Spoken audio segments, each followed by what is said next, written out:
The thing we don't want to be reproducing political prostitution amongst our people. And in order to get around that, you have to have the spirit of self-determination, collective work and responsibility, and cooperative economics and familyhood to get around that thing where you don't control your economics, you're not even addressing it. We call it non-economic liberalism, where people address every other problem except the economic problem, and then as a result, your people stay on a political gerbil wheel, where every season they rallying up the vote, rallying up the vote, rallying up the vote, but don't nobody own the city block. Don't nobody have a space to give their children employment as soon as they come out of high school. Don't nobody have a space where they can provide not only financial literacy, but economic literacy. There's no one promoting a black power economic agenda or a black power educational agenda or a black power health and wellness agenda that is practical and pragmatic for the masses of black people.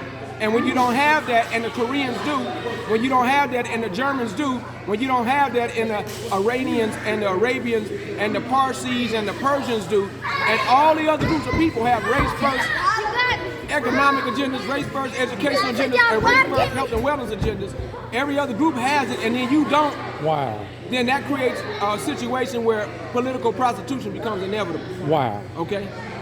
I said that yesterday, but I was not as clear in doubling and triple down on the real point. And so some people got stuck on the provocative language. Okay. So we wanted to give clarity to that. Is that something we often do, is we get distracted by the usage of words versus the content of the words? Well, that's very easy to do, and I think that the onus is actually on the speaker more than the people in the audience. Okay. And so in that sense, I owe the audience an apology for my lack of divine personal responsibility. Let me say it correctly. I'm taking divine personal responsibility for people who may have gotten stuck on the provocative language, because I should have came back and doubled and tripled down on the substance of my point.